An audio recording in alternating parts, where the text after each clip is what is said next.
This video is going to show you how to start a Zoom as well as download the Zoom app onto your MacBook.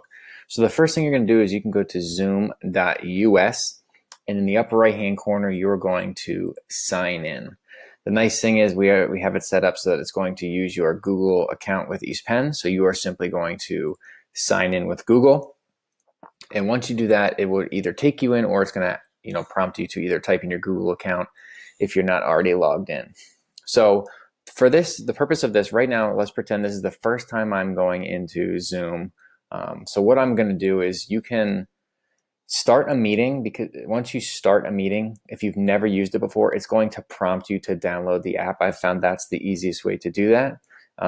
That way you can have the app installed right then and there when you are starting it for the first time or you are joining a Zoom for the first time. So before going into all the ins and outs of Zoom, I'm simply just going to hit schedule a new meeting. I'm going to leave it everything as is. I'm going to go all the way to the bottom and I'm going to hit save. Now it just is, this is all the information. I didn't fill anything out, obviously. I'm just going to simply hit start this meeting. And what it's going to do is it's going to see if you have the Zoom client installed, launch meeting. If I would do that, it's going to say, if I cannot download or run the application, I can simply join from my browser.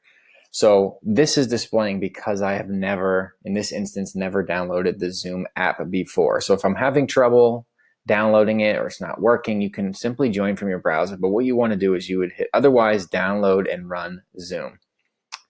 And you'll see it'll give a little Zoom package here. So when I open it up, it takes a couple seconds, but basically go through, I'm going to install it for this computer.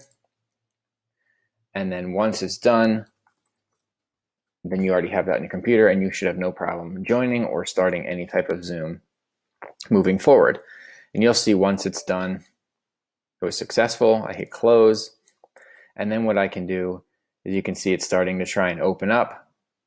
But what I'm going to do is I'm going to launch the meeting now. And it's going to ask me, do I want to open zoom.us? I would recommend checking this box so that it automatically opens up and it doesn't give you this dialog box every single time.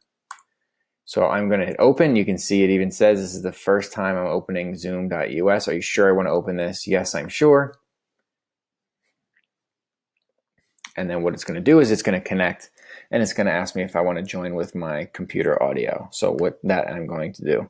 And you can see it doesn't look like much right now. This is probably something the screen you're familiar with when you've joined them, whether it's a faculty meeting or department meeting, something along those lines. Doesn't look like much because I'm the only participant. So in some of the other videos, we'll go into some of these other settings and things into more detail, but I just wanted to kind of explain to you how to log in, which we did from that home screen and signing in with Google. And then for that first time, how to download that app. There's other ways to do it, but I've found is if you just simply try and start a meeting or joining one that was sent to you, you most likely will have to download the program that way. However, a lot of you have already been in some type of Zoom, so most of you probably already have it downloaded, but just in that off chance that you haven't, that is how you would do that. So for this video, that's what we just wanted to show you, how to sign in, how to download the Zoom, and then some of the other videos we'll get into scheduling a meeting, starting a meeting like I just briefly showed, some of the settings and things of that nature.